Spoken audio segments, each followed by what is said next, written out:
веќе осудени педофили да отидат за решетките и да останат таму што е можно подолго време? И конечно, дали мислите дека во Македонија постои јавна свест, граѓанска свест за само организирање на луѓето за да ги заштитат своите деца во услови кога буквално секој ден или барем неколку пати во текот на неделата слушаме за вакви дечиња? Граѓанска свест постои, затоа што постојат многу невладини организации кои се здружуваат токму да искоренат оваа социјална појава во нашето општество, педофилијата, но не е само педофилијата проблем со кој што се соочуваат децата. Тука е и тепањето, тука е и психичкото малтретирање од страна на децата, но граѓанската свест, иако е доволно јака на задоволително ниво во нашата земја, таа сама по себе не може да функционира доколку не функционира системот во државата, а тој воопшто и да не функционира затоа што освен декларативна заложба дека нешто ќе се среди, нешто ќе се направи, дека ќе се стават задрешетки, ги ставаат со минимални казни задрешетки овие злосторници, не се презема ништо повеќе за да се превенира, за да не дојде до таква ситуација. Во секоја општина постојат центри за социјална работа кои само како нивната функционалност е доведена под знак на прашање затоа што не работат за да превенираат и да знаат и да ги лоцираат кои се тие критични места, каде најчесто се појавува педофилијата, каде најчесто се јавуваат тепањата. Мислам дека многу е проблематично ако проблемите ги адресираме на државата. Значи, ако зборуваме за извршната власт или владата, мислам дека следуваше една експресна реакција на овој наплив на откриени случаи на педофилија. Тие впрочем и заседава, има посебна седница, ги анализира системски какви се проблемите со педофилијата, каков е односот на судиите, дури за тоа некој им замерија. Значи, не може извршната власт да се меша во судската и да им кажува какви одлуки да донесуваат судиите. Што се однесува до државата, она потегна да се практично да се зголемат радикално казните за педофилите. И тука некаде завршува нејзината улога во однос на тој дел. Факт е дека треба да направат и повеќе околу социјалните центри и токму е тоа она што го прават. Отворија нови центри, онаму каде што беа укинати на неколку места. Второ, назначија лица кои што ќе бидат во секој центар барем по едно стручно лице кое што ќе се занимава со овие случаи, што е навистина радикален исчекор во однос на она како центрите претходно функционира. Да, радикален исчекор на едни исти луѓе работеа секоја сфера, сега значи ќе имаме луѓе посебно задолжени за педофилија и во крајна линија работат кон целосната трансформација на овие центри кои што се затечени навистина од оваа појава. Значи можеме да ги сослушаме ставовите и аргументите на едните и на другите, а се разбира аргументите ги соочуваме во студиото на Зебра, бидете со нас.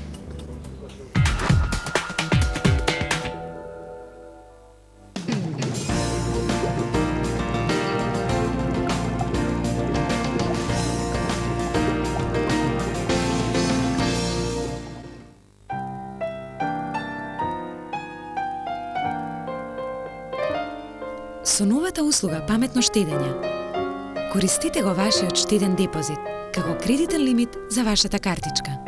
Можност да трошите, а во исто време и да заштедите. Со атрактивните каматни стапки на ИК банка. Паметно штедење. Троши и кога штедиш. Почувствувај ги музичките вибрации во Туби. Со најдобриот мобилен музички плеер Sony Ericsson V660 со FM радио Walkman плеер 512 мегабајти мемориска картичка за сите твои песни и слики и 2 мегапикселна камера за само 3970 денари во доверба 24 на T-Mobile. Биди во Туби денеска и приклучи се на музика. Туби, мобилни технологии, се што можеш да бидеш.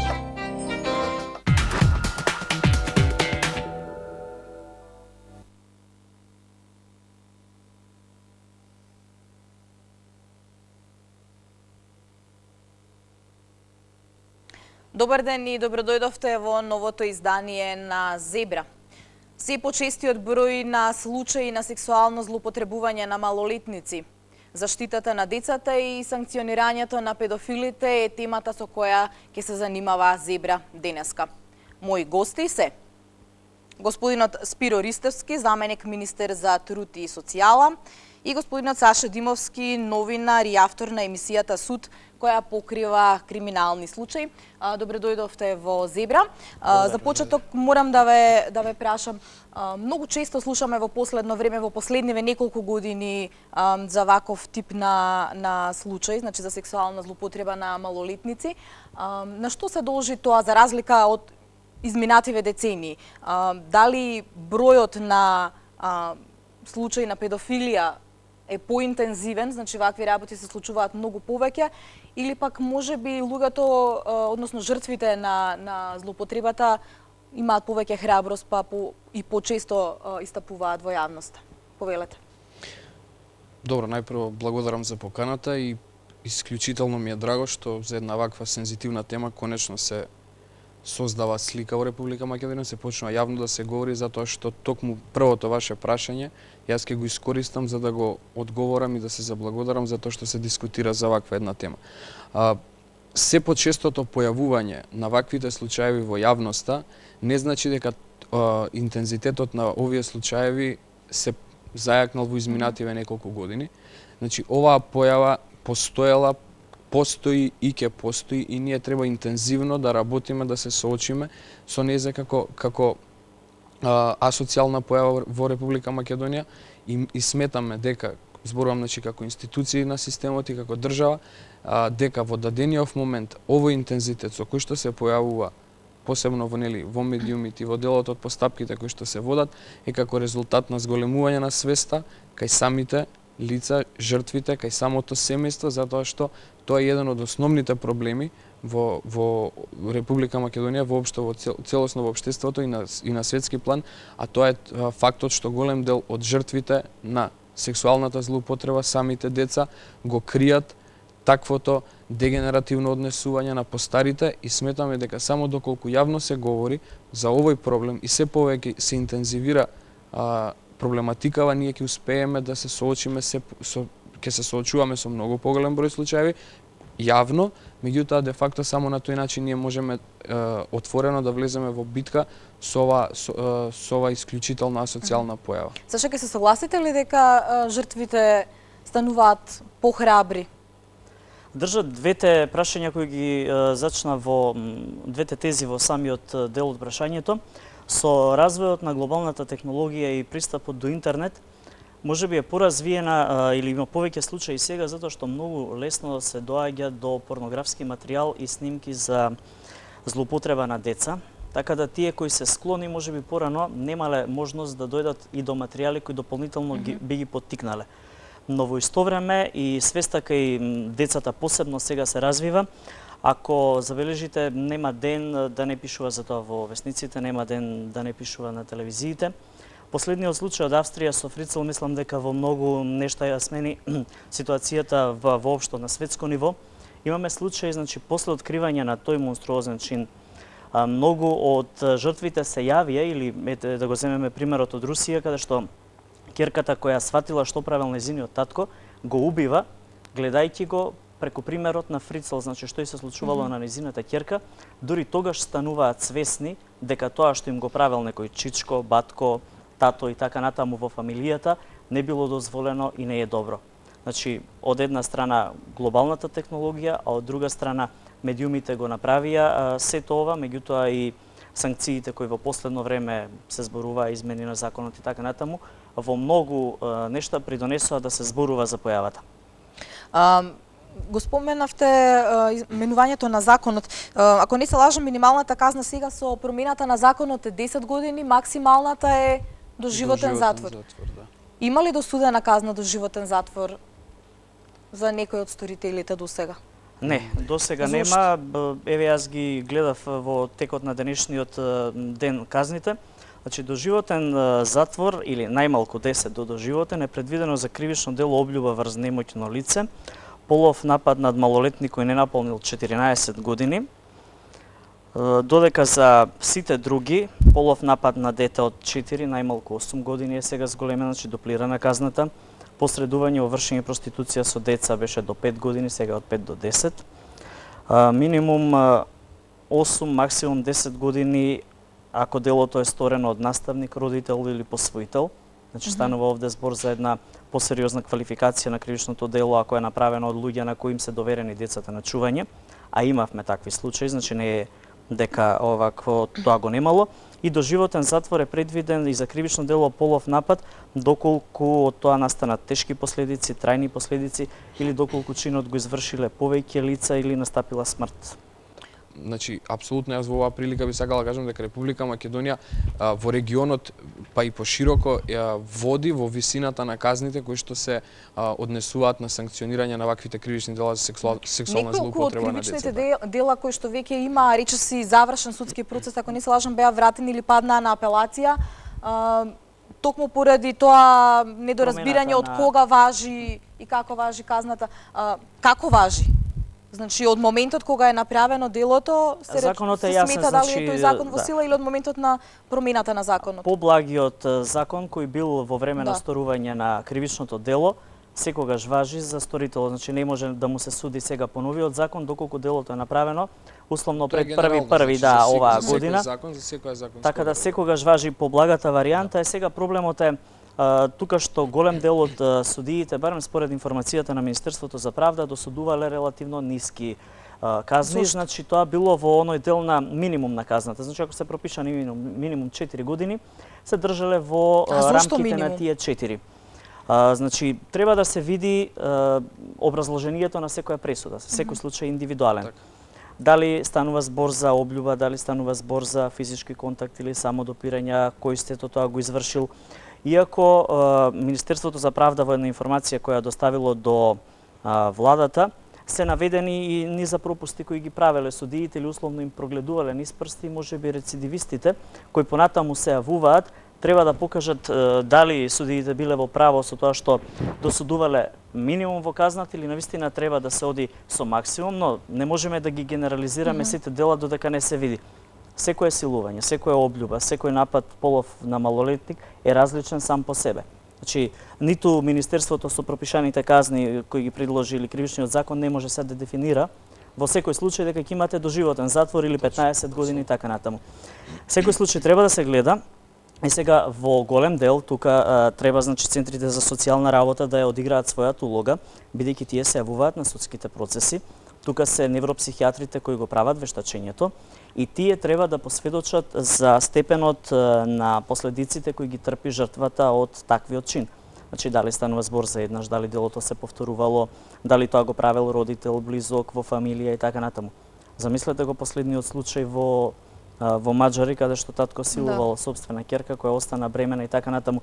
Кои ќе бидат последиците понатаму на тоа девојче кој знае дека носи дете од собствениот татко? Значи, она што го зборувавме, ако Фрицел беше во Австрија, ние го имаме тоа на 7-8 км од центарот на Скопје. Да, но јас извинам, баш во контекст на ова, значи во анализите кои што се работат, значи не само во Република Македонија и во меѓународната литература, навистина е загрижувачки фактот, значи станува збор најмистериозно, значи де факто докажано е дека 95% од овие случаеви се полов напад на постар маж врз дете од женски пол. Меѓутоа, значи, станува збор за една ситуација во која што најмистериозна улога во семејството како основна клетка има мајката. Во многу случаеви мајката знаела за ваквото нешто. Знаела за овој грозоморен чин и самиот факт на затаеноста, на срамот од општеството воспоставува еден чуден затворен свет во кој што тие функционираат и се додека не се случи, нели, апропо овој случај каде што ќерката остана бремена, па благодарение на здравствените институции се дознава што се случувало, ние имаме сериозен проблем додека членовите на семејството не почнат јавно да говорат за она што се случува внатре. За да ние можеме соодветно да воспоставиме систем на превенција, нас ни е неопходна соработка пред се од семејството, нас ни е неопходна соработка од комшиите, нас ни е неопходна соработка од сите учесници во општествениот сектор во Република Македонија. Значи нас од секој чинител, па и од новинарите, и од медиумите. Некој од државата, како што ве спомена Саша, центрите треба, предпоставувам, да водат некаква евиденција кои се тие семејства кои што можеби се така да кажам, ризични. Дали станува збор за семејство во кој што можеби едниот родител е алкохоличар или е наркоман или е растурено семејство. Претпоставувам се сеќавате на случајот кога таткото во викендите ги силуваше двете керки, значи не е само до мајката проблемот, а девојчињата се враќаат повторно во... Значи јас не кажав дека е во мајката проблемот, се извинувам. Значи проблемот е во примерот со мајката го дадов како момент кој што на нас ни создава проблем. Молчењето на тоа како чин, на таа патолошка појава нас ни создава проблем, молчењето на еден од родителите. Реков дека генерално во најголем број случаеви таткото, тоест машкиот, постарата машка личност е злоставувачот. Центрите за социјална работа ги следат состојбите. Неспорно е, јас не можам да кажам дека нашите центри за социјална работа работат исклучително професионално и ги имаме сите капацитети потребни, не. Мислам, ќе излеземе смешни ако тоа го тврдиме по секоја цена. Но проблемот е што и реално проблемот со педофилијата пред 15 години, проблемот со педофилијата денеска, со актуализацијата и со бројот на предмети кои што официјално доаѓаат како предмет на сексуална злоупотреба на дете е различен, така да автоматски тоа продуцира реорганизација во работата на центрите. Дали Министерството, например, презема некакви санкции за одговорните лица во оној дом за згрижување каде што двете девојчиња, двете сестрички кои беа силувани од таткото и од неговиот пријател престојува? Значи, Сепак се тоа луѓе кои што се обучени за работа со деца, за да не забележат дека нешто им се случува на тие две девојчиња? Ние го дискутиравме претходно овој случај и јас навистина не би сакал во детали да навлегувам. Прво, по однос на прашањето, значи тоа не е, да не излезе сега, не е наше, него е на Министерство за образование. Значи тој станува збор за институција која што е во рамки на Министерството за образование и без разлика дали е во образование или во труд и социјала, санкции ќе постојат и постојат. Меѓутоа, дадениот случај, навистина станува збор за еден филмски случај на еден исклучително болен ум, зборам за нивниот татко, кој што во даденава ситуација, пред самото тоа да се случи како чин, само неколку месеци претходно, значи стануваше збор за семејство меѓу, значи маж, жена и две деца, доаѓаат родителите нивни во Центарот за социјални работи во Скопје, искажувајќи дека станува збор за семејство кое што има исклучително тешка економска ситуација и велат ние не можеме да се грижиме за сопствените деца, не можеме средства да обезбедиме, можеме образованието да им го овозможиме, ве молам како држава згрижете ги нашите деца доколку постои можност. На видум совршено семејство кое што мисли на своите деца. Ние ги зимаме децата, ги сместуваме во згрижувачкиот дом, значи не би навлегол ни во детали, ни имиња, ни ништо. Значи сакам да кажам, согласно законот, тие деца таму 24 часа од понеделник до петок живеат, спијат, се школуваат, се хранат, имаат забавен живот, значи сето тоа. Викендите им се доверуваат во период на викендите на своите родители. Се случува тоа што се случува во период од 2 месеци. Пријавувањето е многу интересно. Мајката не го пријавува настанот се дека не го напушта таткото. После 1 месец од кога го напушта таткото, она реално го пријавува случајот.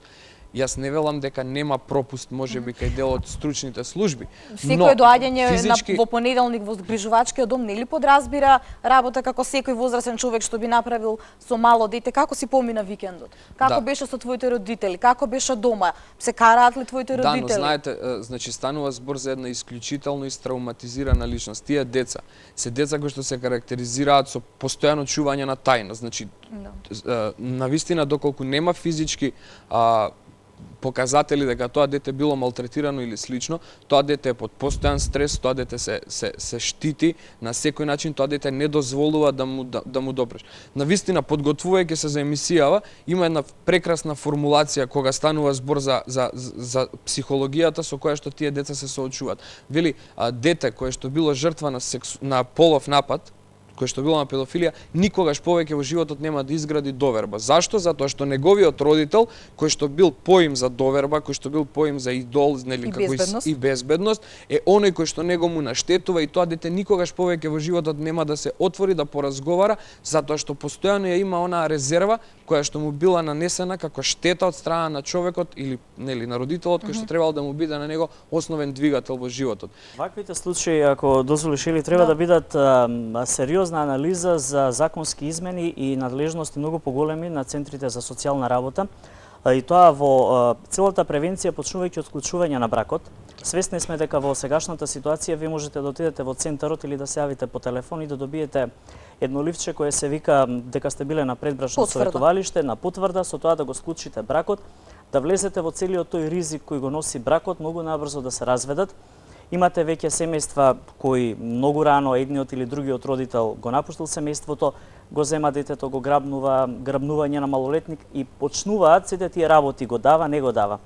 Значи, улогата на центарот, она што го имаме на запад, социјалниот работник, психологот, целиот тој тим треба да биде страф и трепет за семејството, затоа што секоја појава на било какво насилство врз детето, тоа ќе значи дека социјалниот работник ќе тропне и ќе го одземе родителското право.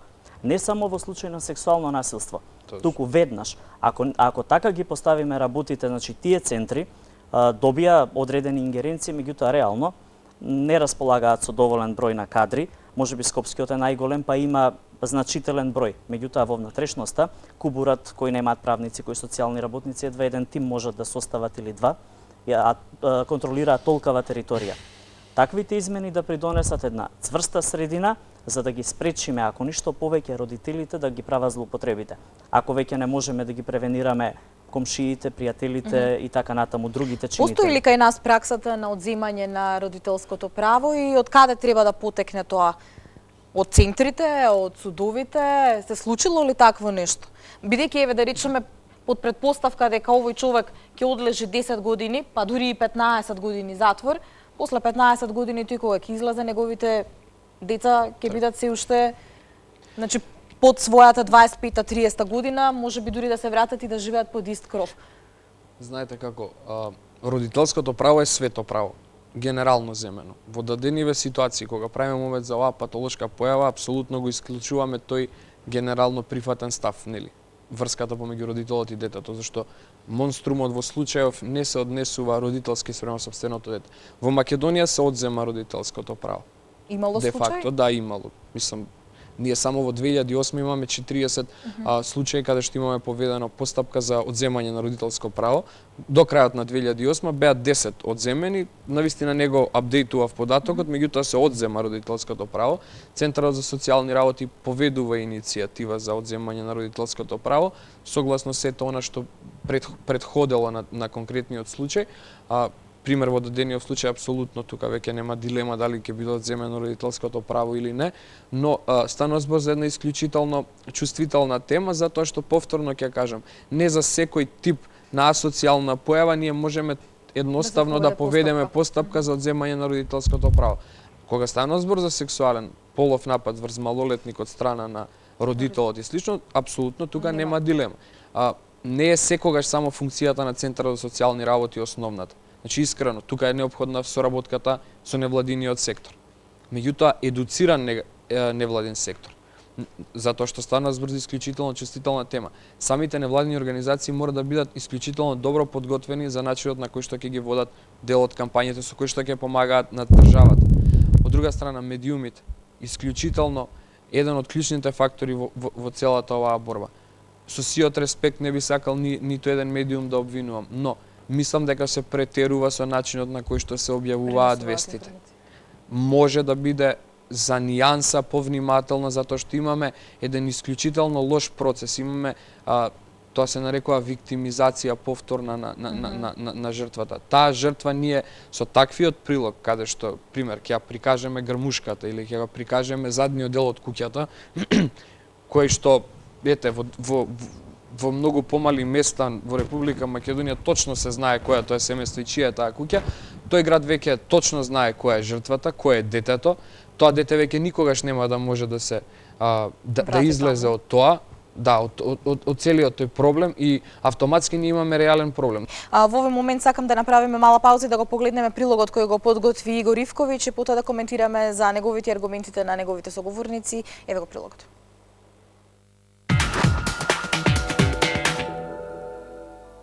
Силувано 13-годишно дете, сексуално злоставувани 2-годишно бебе и ретардирана девојка. Татко ја силувал својата малолетна ќерка, а за грозоморниот чин одлучила да проговори мајката. Последниве неколку години секојдневно сме сведоци на овие ужасни вести.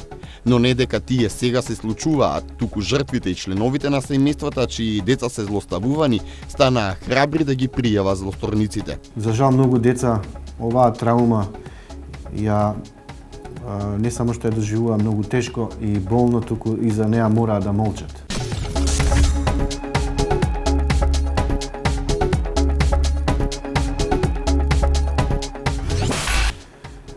Затоа порано добива дури и прекор и опомена од најблиските, посебно педофилите кои се служеа со тактиката да ги заплашуваат децата дека ако проговора за тоа ќе ги убијат или пак ќе исторат најлошо на нивните најблиски. Најчесто педофилите во Македонија се осудувани со минимални затворски казни. Жртвата има последици доживотни.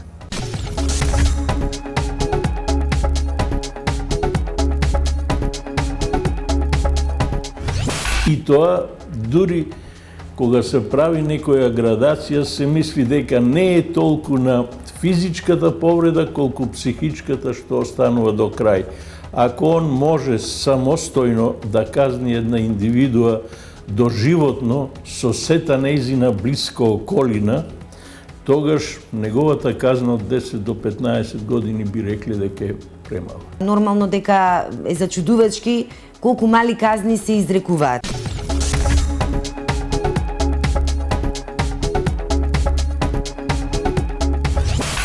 На таквите лица сторители на ова кривично дело. Се залагаме за доживотна казна затвор од едноставна причина што ние не ја третираме како репресивна, туку и како превентивна.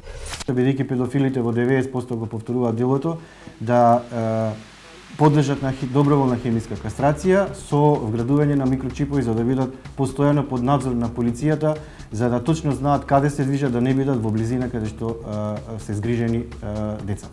Центрите за социјална работа во земјава никако да се разбудат од зимскиот сон и да го чујат алармот вклучен одамна.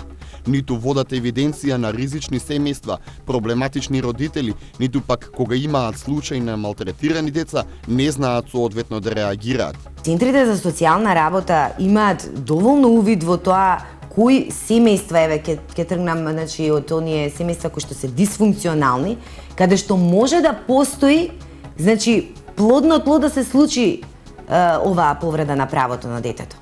И тука сметам дека особено центрите за социјална работа треба да бидат активни, превентивно да делуваат. Ако настане едно запознавање и на индивидуата, и на колективитетот, и на сето општество за да се намали процентот на тие појави, тоа е сепак најголемата мерка како превентива. Дојде ли да делото го разрешуваме на друг начин е сепак неповолност. Но не е само педофилијата преку која се злоупотребуваа децата. Сведоци сме исто така на случаи кога деца се претепани до смрт од сопствената мајка или татко, или за малите ромчиња кои секојдневно питашат по улиците по барање на нивните родители. Државата отвори центри во кои требаше да ги згрижува овие жртви, но истите работат само до 16 часот во денот. А што потоа? Реагиравме дека дневните центри не се решени, затоа што и по 16 часот децата се повторно на улица и најчесто нивниот труд ги злоупотребуваат најблиските родителите и дека тие 2000 деца кои катадневно се на улица најчесто се жртви на сексуална злоупотреба, педофилија, детска проституција, детска порнографија, дури и трговија со деца и детски органи. Во секоја нормална држава детето и неговата грижа е центарот на сите збиднувања, но кај нас се е обратно. Се прават кампањи за се и се што, се вработуваат партиски војници на секаде, но не и таму каде што најмногу боли. Вие сте со Зебра, зборуваме за педофилијата, за заштитата на децата и казнувањето на сторителите. Господин Змијанац отвори една интересна поента. Што се случува со осудените педофили кога ќе ја отслужат казната? Знае ли државата каде одат, со што се занимаваат, каде живеат? Што прави државата и центрите конкретно за да го спречат повторувањето на делото за кое што повторно ќе го цитирам господин Змијанац, рече дека околу 60% веројатност дека ќе биде повторено. Хајде да почнеме вака. Значи, прво што им се случува на педофилите во затвор. Јавна тајна е дека тие се максимално злоупотребени кога ќе влезат во затвор. Значи, ќе цитирам една обвинителка, 3 години осуден педофил. Максимално злоупотребени од останатите затвореници? Да. И тоа во голем дел ги прави повторници, затоа што имаше дури извештаи каде што затворениците, по непишано правило е, обично тие кои се декларирани хомосексуалци, прво ги силуваат. Значи, прашајте било кого во затвор, ќе дојдете до шокантни сознанија, но тоа е така. Имаме дури но ако е поентата да ни падне жал за педофилите, мислам дека нема да помине тоа. Не, далеко од тоа, меѓутоа сакам да ставам акцент дека тие се повторници затоа што кога ќе влезат во затвор, другите затвореници се изживуваат врз нив и нема начин како тие да се ресоциализираат, иако многу се имали можеби шансите да се ресоциализираат. И со самото излегување тие се потенцијални рецидиви на она што го правеле. Овој тип на затвореници, покрај затворската казна, по издржување да се лекуваат условно во специјализирани оделенија. Дали ќе бидат тоа институции од затворен или полузатворен тип, значи психолошки советувалишта, да не ги крстуваме затвори, да не ги крстуваме болници и така натаму. Значи тие да имаат обврска секојдневно да разговараат со стручен тим, психолог, педагог и така натаму и да бидат должни во години наназад да се јавуваат пред тој орган кој ќе проценува менталниот склоп на човекот, неговите склоности и така натаму. Дури и она западното решение да им се вгради чип каде што ќе ги контролираме каде ќе отидат. Никој од нас нема да биде спокоен ако знае дека неговото дете оди по улицата и дека има реални шанси комшијата да го сретне. Затоа, значи, затворот не е решение. Тој може да остане и 10 и 20 години, повторниците не се јавуваат токму затоа што повторно се малтретирани. Ако се направат вакви центри, не знам како ќе ги поставиме во системот и како ќе ги крстиме, дали ќе бидат здравствени институции, дали ќе бидат болници, психијатри и така натаму. Психијатрите педофилијата не ја третираат како болест, туку велат дека тоа е една состојба која нема шанса да се излекува и дека секогаш во контакт кога се со деца, тоа е чувство, нагон кој е повторно и затоа мораме значи да најдеме решение која институција ќе биде еве како размислување. Имате ли како министерство сте направиле ли некаков преглед, некаков извештај за тоа што се случува со осудените лица за педофилија, од кога ќе излезат, каде се движат и што може да направи државата да ги заштити децата? Така, значи, сега јас ќе почнам малце Има ли генерално, постои ли можност еве за да се имплементира вакво нешто како што спомена Саша пред малку? Значи центри во кои што ќе бидат на Јас како што и претходно кажав, значи во многу ние треба целото општество да го прилагодиме кон оваа патолошка појава. Значи треба да се направат голем број системски смени, треба да се зајакне свеста, значи ние треба сето тоа е нешто што треба да се направи, па вклучително и вакви идеи, да речем, треба да седнат и здраво да се разгледат и размислат. Де факто, податокот што изнесен 60% можност за рецидиви, да, точно е, значи во најголем дел лицата осудени. Не би се сложил со фактот дека само, ајде не беше така кажано, но дека третманот што го добиваат во затворот продуцира рецидив и не е баш така, затоа што пак научните докази кажуваат дека тие лица не можат да се излекуваат затоа што тоа е една психичка состојба која што, како што кажа и Саше, во даден момент во близина на детето тоа кај него се јавува тој нагон. 70 до 90% е корелацијата помеѓу педофилот со психопат во генерални случаи. Значи ние она што беше изнесено во прилогот, местото на живење, тешката економска ситуација, не би се сложил. Ќе ви кажам зашто, затоа што варира. Значи немате идентичност, немате профил на педофил. Живее во рурална средина и е во тешка економска ситуација. Најчесто е тој стереотипот кој што... Видете, имате професор на факултет, имате обвинители во некои држави, имате високо буџетни семејства во кои што после извесен период, значи, нити постои профил според место на живење, нити постои профил според економска состојба, нити постои профил според календарска возраст. Значи, тука не можеме да си... Фактот е дека генерално во светски рамки сега се работи на анализи за да се обезбедат елементарни податоци како би можеле ние да детектираме потенцијален педофил. Меѓутоа, во даденава ситуација не можеме да се залажуваме дека ние можеме да ги детектираме педофилите туку така едноставно. Се случува делото, педофилот оди во затвор, после извесен период излегува од затворот. Значи, ние како центри за социјална работа, во овој период, во оваа фаза, ние воспоставуваме комуникација со нив. Де факто тие треба да се обраќаат кај нас како и сите сторители на кривични дела кои што излегле од затвор заради процес на нивна ресоциализација. Меѓутоа, ризикот кој што постои, јас би се сложил дека може треба да се размисли за чипови за следење. Меѓутоа, знаете, кај нас повторно ќе кажам, тоа е процес кој што треба да се работи. Ние како влада донесовме акционен план 2009-2012. Во рамки на тој акционен план се вклучени Министерство за труд, Министерство за здравство, образование, правда, и ние како ресорни министерства сите имаме своји обврски во споделувањето. Тука се вклучени заедници и ЗЕЛ се вклучени нели општините. Че сите ние треба да работиме на еден процес од 3-4 години. Дали моментот на исто така кој што беше покренат на доброволна хемиска кастрација или хируршка кастрација е надвор од памет во Македонија? Надвор од памет, па не би рекол дека е надвор од памет, но е... Се размислувало за воведување таква можност?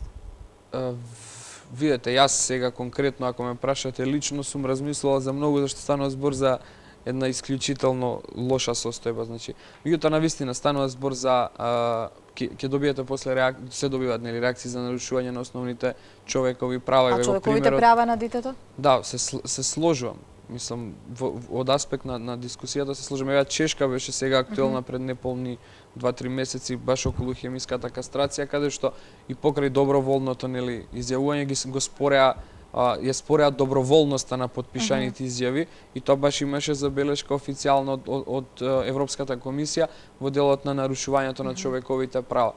Како е генерално ставот на јавноста кон враќањето на осудените лица за педофилија во општеството? Дали свеста, да речеме, на граѓаните или дел од граѓаните може да се споредува со она што најчесто го гледаме во филмовите, кога одредена група на луѓе, на пример соседи, ќе се организираат ако дознаат дека во нивното соседство има осуден педофил, нели, кој што се враќа во нормалниот живот. Можат ли да добијат на крај на криштата обичните граѓани информација за тоа кои се нивните соседи, дали се некогаш осудени за педофил, каков тип на луѓе станува збор? Значи, можат ли генерално самите луѓе граѓаните да се самоорганизираат за да ги заштитат своите деца? Постои ли во Македонија такво ниво на свест? Не верувам дека некој би излегол на протести затоа што во комшилук се случило тоа што се случило или за кое сега зборуваме. Сите ќе креваат раце, погледнете неколку стории, погледнете неколку стории каде што се обиделе да направат анкети кој е комшијата. Не ме прашувај мене, не знам ништо, леле тоа е срамота и така натаму. Тоа е реакцијата на таа средина, се додека не се свесни за што имаат во близина. Буквално народната ако мечката игра во туѓиот двор, утре може да се надеваме и во нашиот, некако е се нереално, некако е се далеко. И на други се додека не се шокираат дека можеби некој нивни близок го правел тоа, меѓутоа тие не биле свесни. Но она што го зборуваше заменик министерот, значи не само што средината не е свесна, веројатно и многу институции не се свесни за каков проблем се судираат, вклучително тука и медиумите. Генералната забелешка, нови акциони планови кои сега ги работат, што секаде се вклучени министерствата, општините и така натаму, меѓутоа нигде нема представници, директни представници на локалната власт, вклучувајќи како местни заедници или невладини организации и медиумите.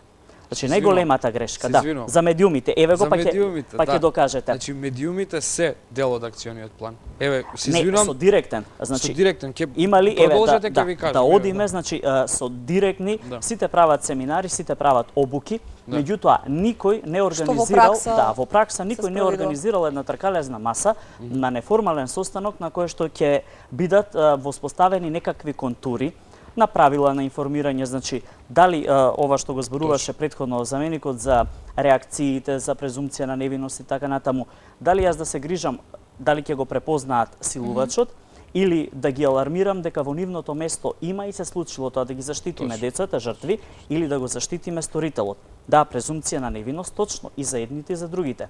Се согласувам дека се прави повторна виктимизација на жртвите и така натаму. Меѓутоа, како ќе дојдеме до некаков резултат ако не се зборува?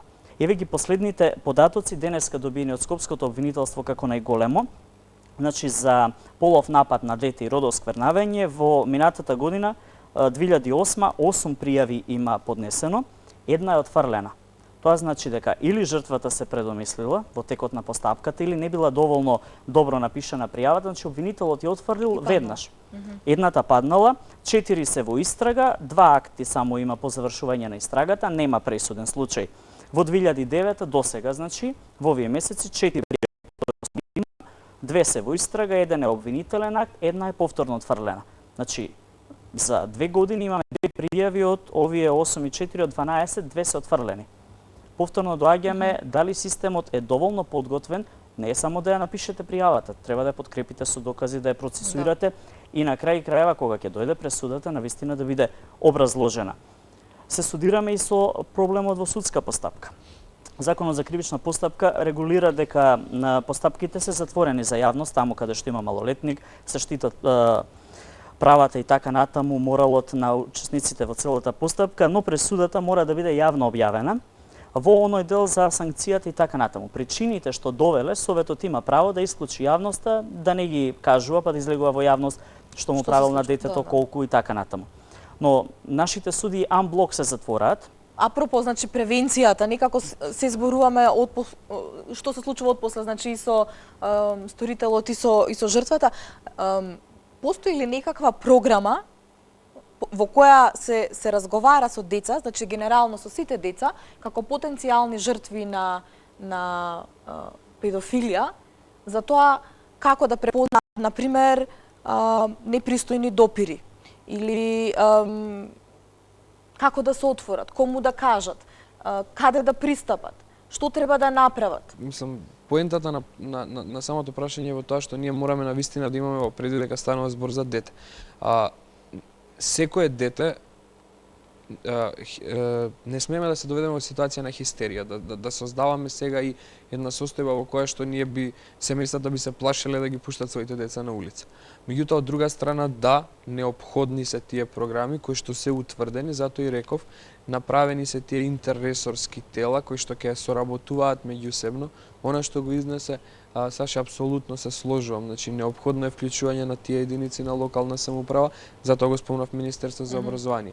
Обуки и советувалишта соодветно на возраста на децата ќе почнат да се спроведуваат во градинките, во училиштата, паралелно обуките кои што треба да се случат со припадниците на Министерството за внатрешни работи, заради токму оние пристапот, самиот квалитет на пријавата, доказите кои што се користат и при тоа поднесувањето нели до обвинителство.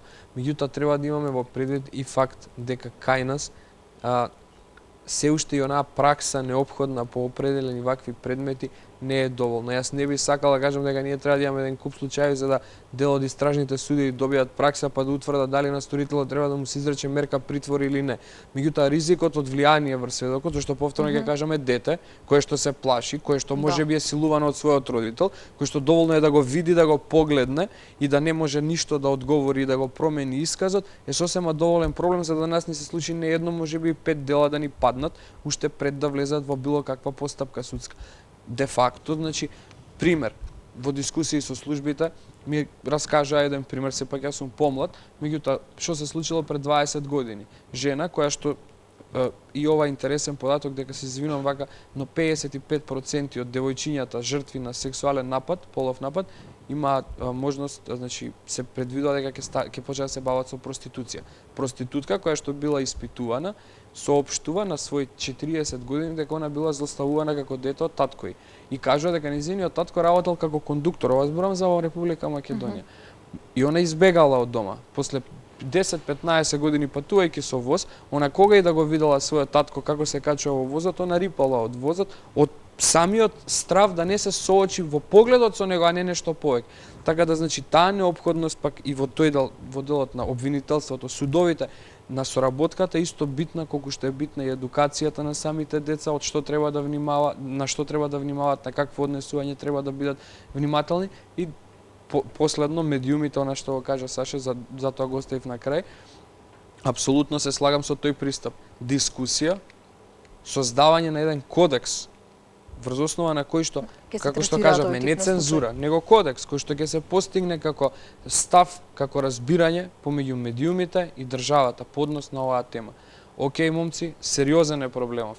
Дајте сега, заедно се препукуваме за друго. Овде веќе не станува збор ни за политичка определба, ни за кој на кого му е симпатичен или не. Овде правиме муавет за деца, правиме муавет за нашата иднина и она што треба да следи. Во таков случај, дајте да се договориме у која форма ќе да објавуваме, на кој начин, со кој темпо, со кој интензитет, до кој степен можеме снимки да прикажуваме. Само на тој начин мислам дека можеме да постигнеме соработка која што не дали се сакам, овде ни е неопходна. Значи не правиме мовет за сакање, љубов меѓу нас, овде ни е неопходна соработката на сите, буквално сите институции, од местна заедница до министерства, до медиуми, до општини комплет.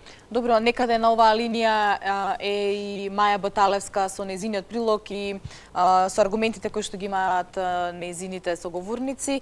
Да го погледнеме, па повторно се враќаме во студио, следува третиот дел.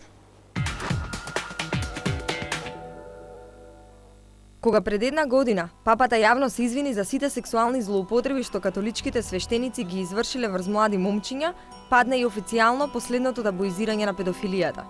Во просек, по еден случај на педофилија неделно го треси македонското општество, што денеска јавноста создава вознемирувачка слика за епидемија на грозоморната појава. Сепак, социолозите потврдуваат дека таа не е новост, туку само вест што станала профитабилна за медиумите. Не се сомневам дека оваа појава постоела и претходно и дека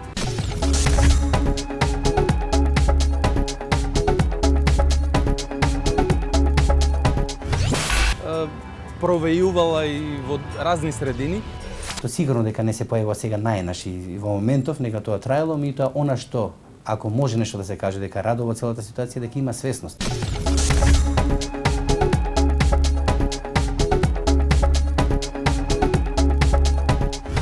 Подигањето на свеста за поразителното ниво на педофилија во Македонија, освен гневот на јавноста, го зголеми и мобилизирањето на државните институции во справувањето со оваа патолошка појава.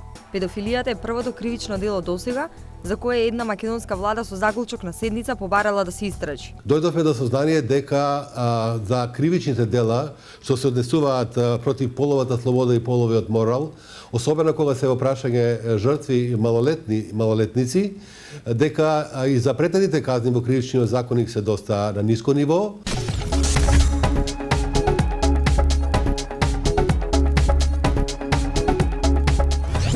Судовите при изрекувањето на казните обично се движат кон законскиот минимум на запретената казна, па и под законскиот минимум.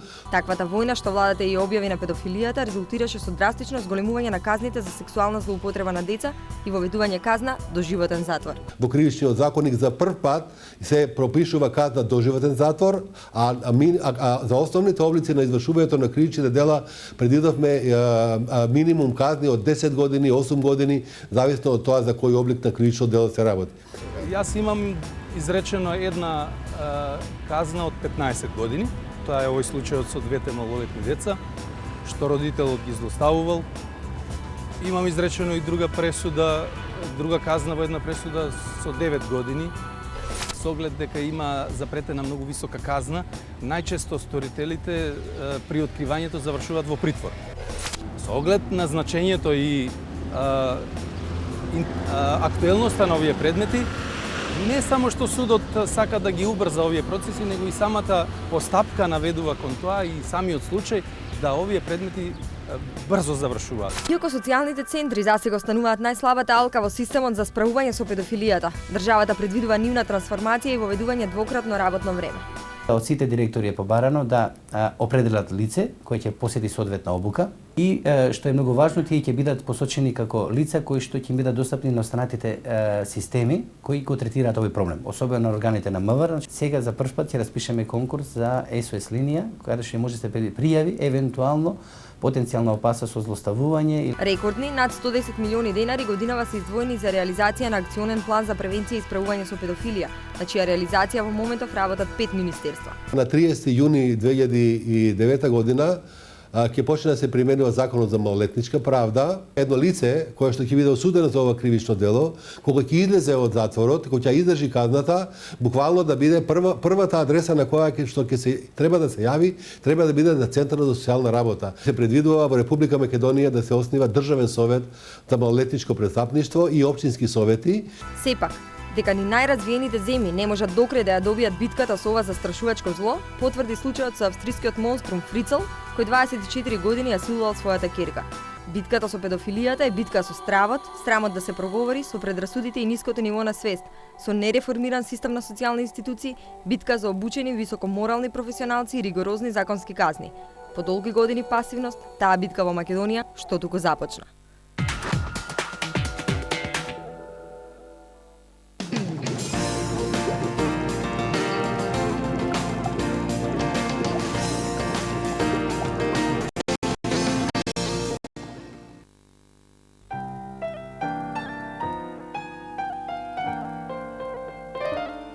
Со новата услуга Паметно штедење, користите го вашиот штеден депозит како кредитен лимит за вашата картичка. Можност да трошите, а во исто време и да заштедите. Со атрактивните каматни стапки на ИК банка. Паметно штедење. Троши и кога штедиш. 18 години во чекор со светските трендови кога е во прашање грижата за вашата убавина. Задоволство и подкрепа на вашата самодоверба. Целуете, затоа што го заслужувате најдоброто.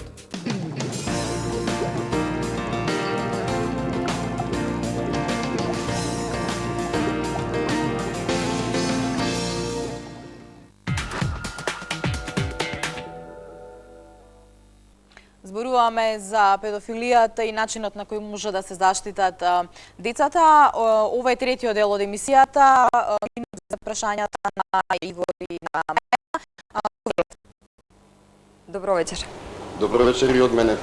Ристовски неколку прашања упратени до вас како представник на Министерството за труд и социјал, но и представник на владата. За каква функционалност разговараме на центрите за социјална работа, ако тие функционираат во текот на денот само до 16 часот, значи нема можност некој да пријави барем тепање на одредено дете, како што го имавме неодамна случајот во Струшкола Буништа, мислам дека беше по пријава на соседка во Центарот за социјална работа, се јавиле значи до 16 часот за среќа, но од таму не можеле да излезат на терен затоа што немале возило.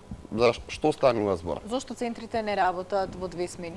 Значи навистина ми представува задоволство, сега ќе делува прилично вака као да е договорено, меѓутоа од понеделник почнуваат центрите повторно да работат двосменски. Значи пред неполни 2 недели донесовме во Министерството одлука повторно да се врати двосменското работење во центрите од повеќе причини, меѓу кои Зошто беше прекинато? Навистина не знам да ви одговорам на тоа прашање. Тоа е прекинато уште во крајот на 2002 година. Меѓутоа навистина ние осетивме неопходноста и потребата од двосменско работење на центрите и тоа ќе се случи.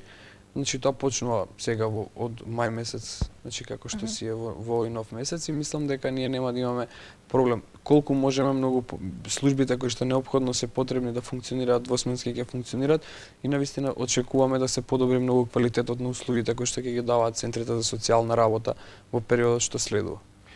Иако најавени претходно уште минатата година околу за нови вработувања во центрите за социјална работа околу 53-4, до сега не се случија. Во меѓувреме, за време пред изборите, владата беше обвинувана за партиски вработувања.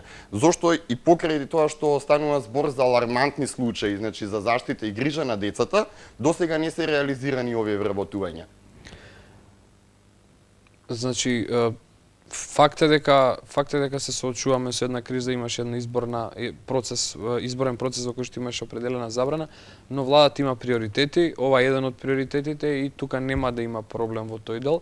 Прво, ние имаме внатрешни ресурси, со чија што реорганизација ќе успееме да постигнеме задоволување на потребите и интересот на граѓаните за сите проблеми со кои што се соочуваат и одговорот на државните институции. Од друга страна имаме и времено ангажирани лица, договорни, во кои што во овој период ние ќе ги процесираме овие потребни активности. Зарем не е подобро да се направи една кампања за подигнување на свеста за заштита на децата? Дали вие како Министерство за труд и социјала сте превзеле една ваква иницијатива, каде што ќе ги информирате, како што и претходно разговаравте во главниот дел од емисијата, да се едуцираат и децата и родителите за овој вид на проблем со кој што целото наше општество се соочува? Кога станува збор за проблемот на борба против вакви асоцијални појави, посебно за оваа патолошка појава, нема да има штедење. Од друга страна, истото се однесува и по односи на кампањите. Да владата не само што размислуваше, него владата утврди во рамки на планот кампања која што ќе се однесува исклучиво на заштита на децата од сексуален полов напад од страна на постари лица, значи кампања против педофилијата. Значи има точно утврдено стрикно кампања со која што, ако мислам тоа е целта на одговорот, во тој сет на мерки кои што се планираат да се спроведат во следниве неколку години кои што ќе се однесуваат на цета оваа борба, утврдена и потребата од посебна кампања која што ќе оди на засилување на јавната свест. Добро, Маја? Димовски, им дадовте премногу наивна улога на медиумите во целата оваа приказна. Се плашам дека ти има дел од ѓаволскиот колач поврзан со педофилија. Впрочем, тоа е веќе што лесно ги дига тиражите, рейтинзите, лесно се продава и така натаму. Барете тркалезна маса за да се дефинираат правила на игра од министерствата. Зарем кодексот, професионалниот кодекс за новинарство не е доволен за новинарите да знаат на кој начин се известува за ваквиот тип на стории? Да беше доволен кодексот на новинарите, ние немаше да зборуваме вечерва за вакви теми и институции, независно што овде е заменик министерот или било кој, да викаат дека се згрозени од тоа што го гледат на телевизија или во весниците. Од тука една широка дебата и јавна расправа воопшто нема да им штети на медиумите, бидејќи ние сме познати по својата нарцисоидност, така да веројатно однапред одбиваме се што некој друг би требало да ни каже како да работиме. Не, овде станува збор за специфична ситуација, работа со малолетници, заштита на нивниот идентитет, познавање на правото и судските постапки во кои што треба да се известува и така натаму, значи се во функција на заштита на жртвата. Ако ги погледнете текстовите или извештаите на телевизија, убеден сум дека 80% од нив се полни со такви грешки, ако внимателно ги анализирате, тешко кој професор на факултет би ви дал преодна оценка. Дали некогаш колегите, вашите колеги кои што известуваат нели за тие црнохроничарски нели настани, разгледувале можни потенцијални ризици кои што можат тие извештаи да ги поттикнат, значи да предизвикаат нови случаи на педофилија, но и онаа друга крајност за кој што предупредуваат социолозите дека може да се доведеме во ситуација возрастен човек да не може да погали дете на улица. Паника и хистерија. Значи, оваа последнава реченица јас пред неколку месеци ја кажав на една трибина организирана од Министерството за труд и социјална политика со ОПСЕ во еден друг контекст. Значи, се плашам дека можеме да отидеме од една во друга крајност. Да алармираме што ни се случува во општеството, меѓутоа да видиме која е границата на вистина, да не излезе дека на улица не можеме да погалиме дете како што велите. Затоа еден сериозен никој нема да наметнува некакви ставови, туку само ќе ги елаборираме правилата на игра кои какви такви има некакви правила. Јас сум радикален во поглед на она што овде ни се случува и не може Министерството за правда и владата да му налагаат на судскиот совет да ги преиспитува судските одлуки и така натаму. Тоа е работа на Врховниот суд, значи мора да се знае кој во државава може да коригира одлука, кој може да каже правен став, какви и колкави да бидат казните. Исто така и нас. Но ќе настанеа ли тие промени на кривичниот законник доколку не се случеше таа владина седница?